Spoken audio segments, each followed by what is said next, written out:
Hoy en la emisión central de noticias BPI TV les mostramos el resultado del informe más reciente de la ONU sobre Venezuela. Guerrilleros de las FARC amenazan a periodistas. Josep Borrell reconoció que delegación que se encuentra en Cuba ha incurrido en errores. Esto y mucho más a continuación.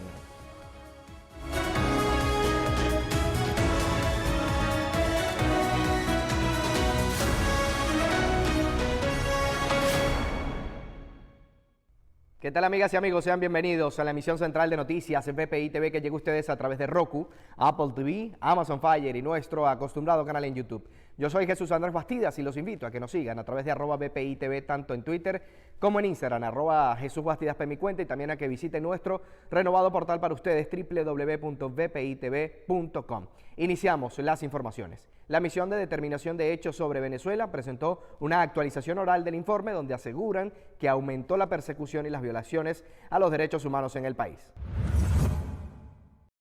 Durante la sesión del Consejo de Derechos Humanos de la ONU, la presidenta de la misión de determinación de hechos, Marta Baliñas, indicó que continúa la persecución y represión contra supuestos enemigos internos del gobierno.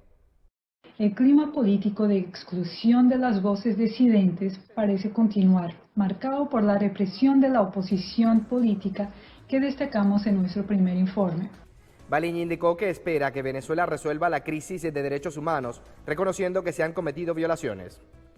En septiembre del año pasado destacamos el grave patrón de ejecuciones extrajudiciales cometidas por fuerzas de seguridad venezolanas en el contexto de operaciones de seguridad. Hemos identificado más de 200 asesinatos cometidos por las fuerzas policiales desde el comienzo del año y investigaremos las circunstancias en torno a estos casos. También investigaremos la participación de otras fuerzas policiales, además de las FARC, en estos asesinatos.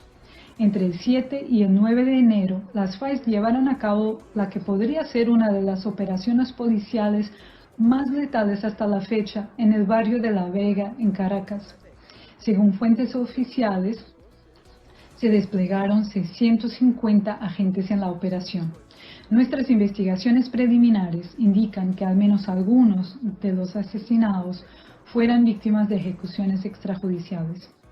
En cuanto a la participación de Nicolás Maduro ante el Consejo de Derechos Humanos, se expresó que mientras él lo hacía, su gobierno continuaba tergiversando la gravedad de la situación y a su vez negando toda transgresión. Los derechos humanos deberían efectivamente estar en el centro de la recuperación de Venezuela, pero negar la realidad y desestimar todas las críticas no ayuda a proteger los derechos fundamentales de aquellos y aquellas en riesgo y aquellos y aquellas que han sufrido. Las víctimas tienen derecho a la verdad y a la justicia. Además, se pronunciaron sobre el acoso y la censura hacia los medios de comunicación, incluyendo la confiscación de equipos. Escuchemos al delegado de Estados Unidos ante la ONU, Mark Casaire. Tras las elecciones legislativas fraudulentas de 2020, creció el acoso a las ONG humanitarias y la censura y represión a los medios de comunicación, también con el cierre de VPI TV y el acoso a 6 otros medios de comunicación independientes de Venezuela. Condenamos toda censura, acoso y otras tácticas utilizadas para acallar las voces independientes, tanto en Internet como fuera de Internet. Disidentes de las FARC podrían ejecutar acciones contra el presidente Iván Duque y además representantes de medios de comunicación en Colombia. Jesús Santrich, miembro de un nuevo grupo guerrillero denominado Narcotalia, amenazó a través de 3 videos distintos al líder de gobierno y a las periodistas Claudia Gurizati de NTN 24 y Vicky Dávila del medio Semana. Dávila había tenido una entrevista con Santrich en la que se produjo una discusión y días después el ex líder de la guerrilla envió un saludo en el que se le veía con armas largas. El director de la policía, Jorge Luis Vargas, informó que la Fiscalía tiene un proceso de investigación que debe llevar a la ubicación de Santrich por las recientes intimidaciones. Vargas explicó que se han tomado medidas para resguardar las vidas de las reporteras y señaló que la forma de comunicación de estos grupos ha sido a través de plataformas digitales, por lo que han sido eliminados 176 perfiles en redes sociales por solicitud de la Policía Nacional. de los cuales 59 pertenecen a las disidencias de las FARC, 4 de estos a Iván Márquez y 3 a Jesús Santrich. No solo dio inicio a las investigaciones pertinentes, sino que permitió gestionar desde la Policía Técnica, Científica y Criminalística, con los equipos de soporte en las redes sociales, la eliminación y bloqueo de estas cuentas pertenecientes a Narcotalia. Además, se han adoptado todas las medidas de seguridad para el caso a fin de garantizar la vida e integridad de estas reconocidas periodistas amenazadas por Jesús Santrich. Por su parte, Vicky Dávila se pronunció sobre las intimidaciones en su contra y señaló que el miembro de la guerrilla debe ser capturado y extraditado a Estados Unidos para que pague por sus crímenes. Bien, y la administración de Joe Biden aprobó la puesta en marcha del programa de acogida para menores de edad provenientes de Centroamérica. Veamos. Este miércoles, Biden ha desempolvado el programa que había sido creado por el expresidente Obama y aplicado durante su gestión para reunir a 5.000 niños de El Salvador, Guatemala y Honduras con sus familias. La información fue presentada por el Departamento de Estado, quien detalló que este plan de acogida busca evitar el peligroso viaje que realizan los infantes para volver a los brazos de sus progenitores que se encuentran en territorio estadounidense. Además, les cuento que el alto representante para la política exterior de la Unión Europea, Josep Borrell, reconoció que la delegación que se encuentra en Cuba ha incurrido en errores como asegurar que en el país caribeño no existe una dictadura. Veamos el reporte. Un grupo de al menos 40 eurodiputados conservadores enviaron una carta a Josep Borrell, alto representante para la política exterior de la Unión Europea, para que cesen las funciones de Alberto Navarro, embajador del grupo en Cuba, por haber firmado un documento que solicita al gobierno de Joe Biden, presidente de Estados Unidos, levantar el embargo contra el país. Tras estas críticas, Borrell informó que se reunió con Navarro y aseguró que la representación en Cuba ha cometido errores. Hay que valorar estas faltas en su justo término. Cuando las valoraciones estén terminadas, contestaré a los eurodiputados, expresó el máximo representante de la Unión Europea. José María Vargas fue un reconocido médico, catedrático, científico, político, escritor y docente universitario venezolano. Nació tal día como hoy, en 1783, por la que la Federación Médica Venezolana, en homenaje al nacimiento del destacado médico y expresidente, seleccionó esta fecha para festejar el Día del Médico en Venezuela, en la que se recuerda además la labor de este ilustre venezolano, quien se destacó por su dedicación y preparación profesional. Además, su presidencia es recordada como la primera ejercida por un civil y opositor. Felicidades entonces a todos los médicos en Venezuela que hoy celebran su día y por supuesto también, sobre todo, tomando en cuenta el presente y la importancia que hoy por hoy tienen en todo el mundo, tomando en consideración la pandemia que estamos atravesando. Así que muchas felicidades para todos ustedes, médicos en Venezuela. Además, antes de hacer nuestra primera pausa, les invito a que se mantengan conectados con nosotros porque en la próxima parte vamos a repasar informaciones, lo más referente que ha ocurrido en las últimas horas en las regiones de Venezuela. Una breve pausa y ya venimos con mucho más.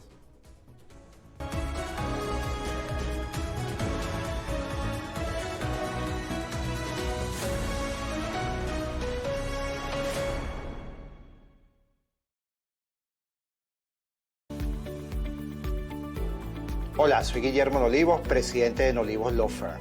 Nuestro equipo de especialistas están listos para presentarle una solución acertada con resultados efectivos para su caso migratorio. Con sedes en Nueva York y en Miami, tenemos amplia experiencia en asilo, visas inversionistas, peticiones familiares, visas de empleo y representación ante la Corte Migratoria. Recuerda que tu futuro y el de tu familia dependen de una buena decisión que puedas tomar hoy.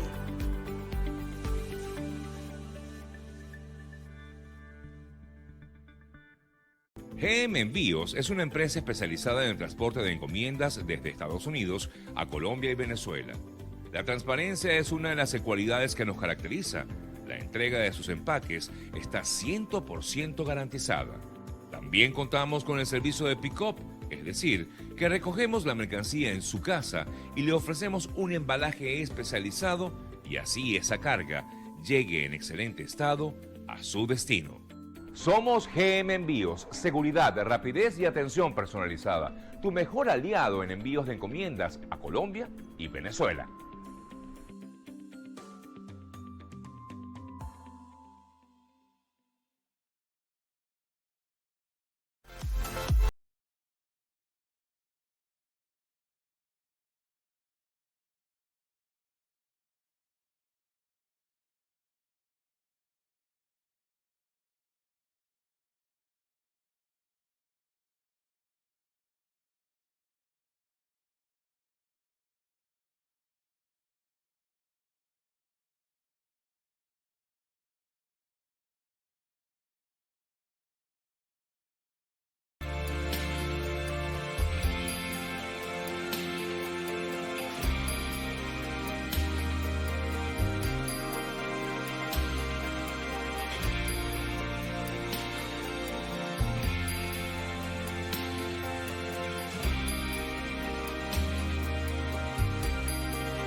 Bien, y estamos de vuelta con más de la emisión central y ahora vamos a repasar información referente a las regiones de Venezuela.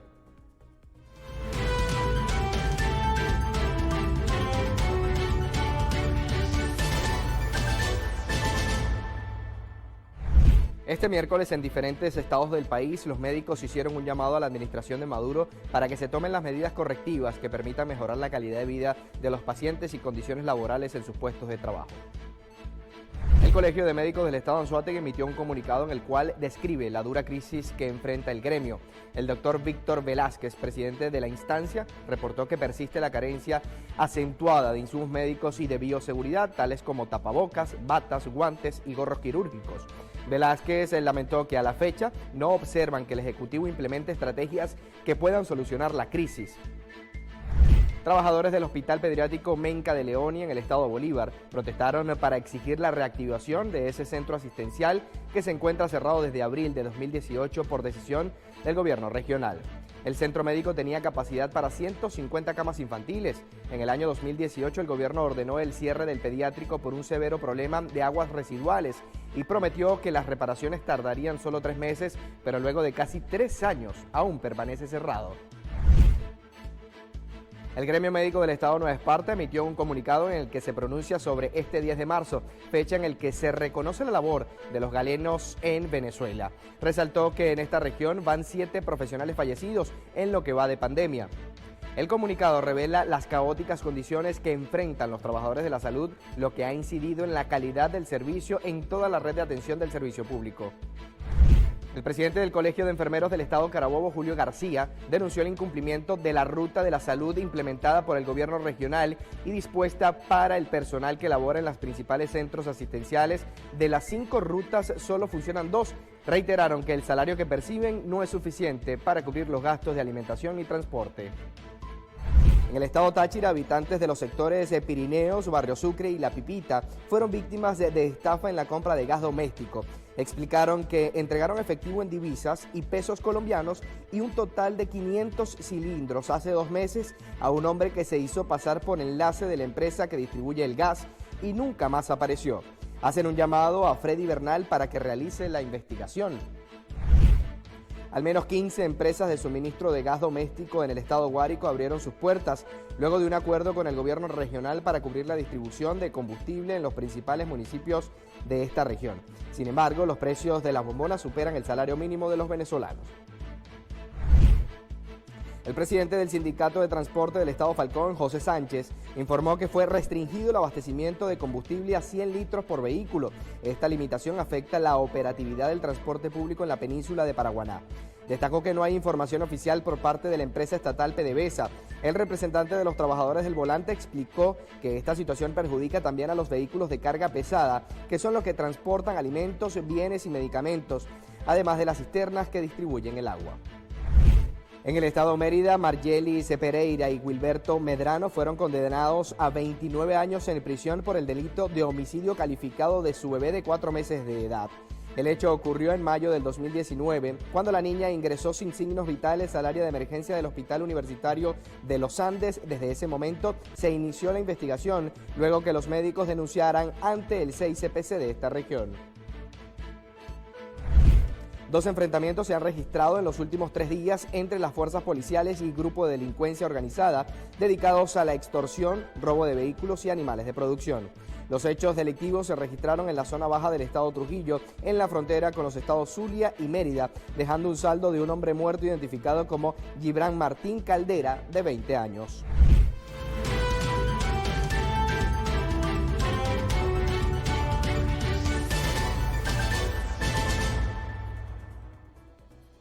La Unión Europea adquirió un nuevo cargamento de 4 millones de vacunas Pfizer para las zonas con más contagios. La presidenta de la Comisión Europea, Ursula von der Leyen, anunció que recibirán dentro de 2 semanas 4 millones de dosis adicionales de la vacuna contra la COVID-19 desarrollada por Pfizer. Mediante un comunicado, se detalla que dichas dosis serán destinadas a zonas como la región austriaca de Tirol, las regiones francesas de Niza y Mosela, Bolzano en Italia y parte de las regiones alemanas de Baviera y Sajonia, donde se ha registrado un aumento de contagios y hospitalizaciones. El primer ministro británico Boris Johnson rechazó la acusación del presidente del Consejo Europeo, Charles Michel, y negó además haber bloqueado la exportación de la vacuna de AstraZeneca o de un componente del fármaco contra la COVID-19. Johnson aseguró que Reino Unido se opone al nacionalismo de las vacunas en todas sus formas, tras los señalamientos del mayor representante del Consejo Europeo sobre un bloqueo de exportaciones de vacunas con destino a los países de la Unión Europea. A su vez, Londres convocó al representante de la Unión Europea en el país, João Vale de Almeida, para tratar dicha polémica. Ante esta situación, otros representantes del organismo han evitado dar declaraciones sobre el tema e inclusive no han ofrecido cifras sobre las exportaciones o posibles bloqueos de Reino Unido. Empresas privadas de Alemania exigieron al gobierno de Angela Merkel acelerar el proceso de vacunación contra la COVID-19 para optimizar la reactivación económica. Las corporaciones y asociaciones más poderosas del país le propusieron al gobierno alemán costear las vacunas de sus empleados, sus familiares e incluso casos más allá de sus nóminas, para avanzar así con el plan de inmunización. El jefe de Pfizer Alemania, Peter Alviev, apoyó esta iniciativa y aseguró que las organizaciones pueden incluirse en la estrategia existente, ya que tienen una buena conexión con sus empleados. Con respecto a este tema, se espera una reunión entre la canciller Merkel y empresarios el próximo viernes, pero el gobierno federal se ha mostrado cauteloso y prefiere conversar con diferentes sectores antes de tomar una decisión. Portugal extendió el uso de la vacuna COVID-19 de AstraZeneca a las personas mayores de 65 años. La Autoridad Sanitaria de Portugal destacó que el uso de esta vacuna en personas mayores de 65 años fue aprobada luego de realizarse estudios que revelaron su eficacia para prevenir infecciones y reducir las hospitalizaciones entre las personas mayores. A finales de enero, la Dirección General de Salud optó por no recomendar el uso de la vacuna de la Universidad de Oxford a personas mayores de 65 años porque el número de voluntarios por encima de esa edad en los ensayos clínicos era escaso. Esto ocasionó el retraso en la vacunación en este grupo de personas. Además, les contamos que el estado de Texas en Estados Unidos puso fin a la orden local que obligaba a las personas a utilizar mascarillas en público. El gobernador Greg Abbott detalló que la nueva orden estatal entra en vigor a partir de este miércoles 10 de marzo, eliminando el uso de la mascarilla y las restricciones de ocupación en restaurantes, bares y otros negocios tras la pandemia de la COVID-19. Abbott afirmó que las razones para levantar las restricciones es porque hay suficiente material de protección, mayor disponibilidad de medicamentos para tratar a pacientes con coronavirus y de vacunas. Esta decisión fue duramente criticada por diferentes sectores, la cual calificaron de prematura, ya que solo un pequeño porcentaje de la población del estado había sido vacunada. Bien, les cuento que el tercer mes del año es conocido porque con él llega la primavera, aunque los tiempos han cambiado y probablemente el calor llega antes de lo esperado. Marzo también es conocido como el mes de las alergias, ya que este momento del año es cuando comienza la temporada más intensa para los alérgicos por la subida de la temperatura. Así que esté bien pendiente a los siguientes síntomas que pueden reflejar esto: picor en los ojos, estornudos muy seguidos o mucosidad continua. Y nuestra recomendación es usar lentes de sol, seguir usando la mascarilla, así como ventilar la casa tras la caída del sol. Establecemos una breve pausa y ya venimos con mucho más.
Estamos de vuelta con más de la emisión central. Recientemente se viralizó un video en donde se muestra la brutal agresión que sufrió Gabriel Sanabria, un venezolano que junto a su familia viven en Bogotá hace más de 2 años, además en condición de irregularidad migratoria. Nuestro corresponsal José Arnaldo Mujica conversó con su esposa Oriana y nos cuenta la historia. Gracias, Jesús, por el contacto informativo. Te saludo desde la Clínica Universitaria Colombia, acá en la capital de la nación, con la intención de llevarles a ustedes lo que ocurrió realmente con esta historia. Tuvimos la posibilidad de conversar acá mismo con Oriana, la esposa, quien nos comentó lo que vivieron previo al ingreso a este centro asistencial. Ese día nosotros nos dirigimos a las 3 de la tarde a vender nuestros somos vendedores ambulantes, ya que tenemos empleo, pero el empleo que tenemos lo trabajamos un día sí y un día no, y el día que tenemos libre tenemos que salir a la calle a generar para el sustento del día a día. ¿Qué pasa? Que nos encontramos con un ciudadano que se dirige hacia nosotros diciéndonos que no podíamos estar en su territorio, en su zona, y que teníamos que irnos, no podíamos estar allí. Inmediatamente esta persona nos agrede verbalmente, saca un arma, intenta hacerme daño a mí. Inmediatamente mi esposo agarra unas piedras para defenderse porque no contamos con ningún arma, nosotros no somos delincuentes, nosotros no le hacemos mal a nadie. Mi esposo agarra un arma para defenderse, mi esposo logra lanzarle, logra quitarse del lugar donde él lo agarra con el cuchillo haciéndole 4 cortadas. Una en el rostro, una en el dedo, una en el brazo y una en el hombro. Oriana considera que esto pudo haber ocurrido por los altos niveles de xenofobia que algunas personas tienen en este país. Sí, puede ser un hecho de xenofobia, como rabia, como celos, porque nosotros estábamos allí en el sitio vendiéndolas y él estaba sin vender nada. También nos comentó cuál fue el resultado de la intervención quirúrgica que le practicaron a su esposo en este centro asistencial. Mi esposo fue el día de hoy operado, dentro de unas horas le dan de alta y bueno, está estable, gracias a Dios, ya está operado, ya no tiene las heridas abiertas. Aprovecho la oportunidad también para solicitar ayuda, dado que es una familia de escasos recursos y en este momento necesitan aún más apoyo. Solo quisiera que me ayudaran en lo que ustedes pudieran, en ayudarme para los gastos de medicina, los gastos, porque nosotros somos unas personas muy humildes, nosotros no tenemos para cubrir esos gastos de medicina. También tuvimos la posibilidad de conversar con Eduardo Battistini, quien es el consejero político de la Embajada de Venezuela en Colombia, y nos cuenta el apoyo que esta institución le brindó a esta familia. Desde el día 1 que nos enteramos por las redes sociales, y en especial por las redes sociales de uno de los periodistas más importantes de este canal, bueno, entramos por instrucciones del embajador Tomás Guanipa en contacto con su familia. A través de nuestros funcionarios de la embajada empezamos a tener diálogo con ellos y empezar a entender un poco cuál era la problemática que tenían para poder acceder a la operación de Gabriel. Bueno, inmediatamente hicimos puente con la gerencia de fronteras de la Presidencia de la República, encabezada por el señor Lucas Gómez, quien de manera inmediata puso a la orden su equipo para empezar a tramitar todo lo necesario para que Gabriel pudiese ser operado. Tanto el equipo de la Embajada de Venezuela en Colombia como el de migración de este país han sido enfáticos en que los venezolanos no deben dejar vencer sus permisos, dado que esto evidentemente les entrega la regularidad. Además deben de estar atentos porque el próximo mes de mayo aparentemente comenzarán a gestionar lo que tiene que ver con el Estatuto Temporal de Protección al Migrante. Con esta información me despido, yo soy José Arnaldo Mujica para BPI TV desde Bogotá, Colombia. A pocas horas de haber logrado la restitución de su vida política, el expresidente brasileño Luis Ignacio Lula da Silva reconoció que aunque existen motivos para guardar rencor por las acciones en su contra, está dispuesto a recorrer Brasil y hablar con su pueblo de cara al proceso electoral previsto para el 2022. Tras la decisión tomada por una juez de la Corte Suprema de Brasil, Lula da Silva compareció ante los medios y aseguró que fue víctima de una grave mentira jurídica. Por otra parte, da Silva abordó el tema electoral previsto para 2022 y aunque no descartó ser candidato, precisó que no es el momento de peleas menores entre los varios partidos de izquierda y que la prioridad debe ser enfocada en recorrer Brasil y hablar con su pueblo. Al mismo tiempo, se refirió a las víctimas y a la falta de políticas contra la COVID-19. Expresó su solidaridad a los afectados hasta el momento y reconoció la labor del personal médico que se encuentra en la primera línea de atención. Durante su alocución, agradeció el apoyo recibido por el presidente argentino Alberto Fernández y el Papa Francisco, quienes tuvieron la gentileza de estar pendiente de su situación cuando estuvo preso en Curitiba. La presidenta de la Comunidad en Madrid, Isabel Díaz Ayuso, decidió convocar elecciones anticipadas en la región. Díaz Ayuso ha convocado a elecciones. Aseguró durante una discusión institucional que no puede permitir retrasos, haciendo un llamado a elecciones posiblemente para el próximo 4 de mayo, esto tras disolver la Asamblea de Madrid. Ayuso argumentó que no podía asumir el riesgo que los partidos presentaran una moción de censura. Entre tanto, el vicepresidente de la Comunidad de Madrid, Ignacio Aguado, catalogó estas acciones como una irresponsabilidad y una pésima noticia. Asegura que Ayuso busca como excusa la moción de Murcia para romper con un gobierno que funcionaba bien. Rusia frena el funcionamiento de Twitter y amenaza con bloquearlo. Rusia anunció el miércoles que estaba frenando el funcionamiento de Twitter. Las autoridades acusan a la empresa estadounidense de no eliminar contenidos que incitan al suicidio de menores, contienen pornografía infantil o información sobre el consumo de drogas.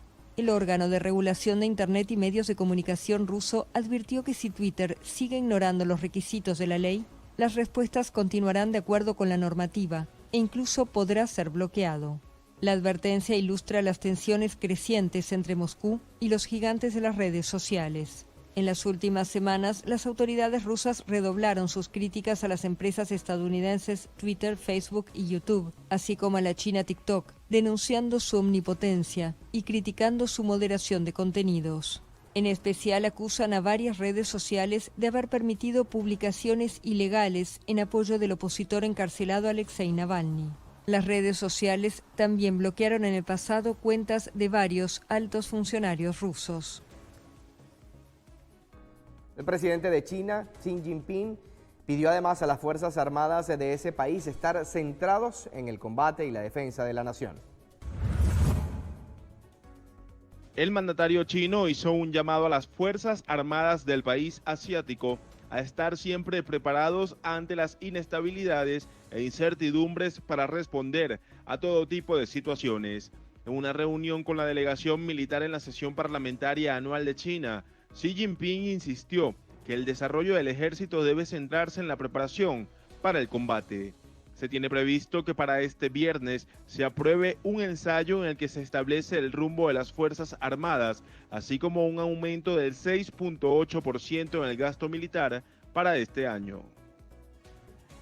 El gigante minero ruso Norilsk Nickel anunció que pagó una multa récord tras haber contaminado el Ártico. Multa millonaria por contaminar el Ártico. El gigante minero ruso Norilsk Nickel anunció el miércoles que pagó los $1.900 millones a los que fue condenado por la justicia rusa, un monto récord. La empresa fue condenada por los daños causados al medio ambiente tras un derrame de diésel el 29 de mayo de 2020 cerca de la ciudad ártica de Norilsk.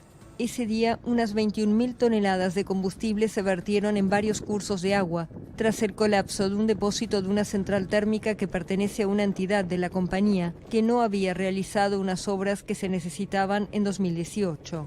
En el momento de los hechos, el grupo consideró que el accidente podría haber sido causado por el deshielo del permafrost, consecuencia del cambio climático. La contaminación generó una inmensa marea roja visible desde el espacio y se prevé que la limpieza completa de la zona tomará años. Vamos a conocer información del mundo del entretenimiento a continuación.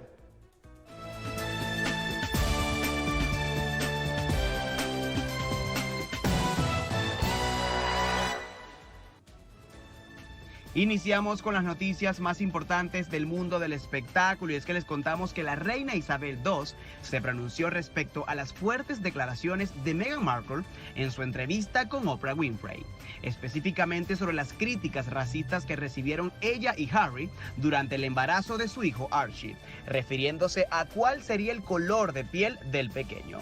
Estos comentarios se dieron por parte de la realeza y miembros de la nobleza. A través de un comunicado oficial, la reina expresó que toda la familia está entristecida al conocer el alcance total de cuán desafiantes han sido los últimos años para la pareja y manifestó que las cuestiones planteadas, especialmente la racial, son preocupantes. Del mismo modo dejó saber que estos asuntos se toman muy en serio y que la familia se ocupará de ellos en privado. El día de ayer se conoció el fallecimiento de la primera actriz Isela Vega en la Ciudad de México a consecuencia de cáncer.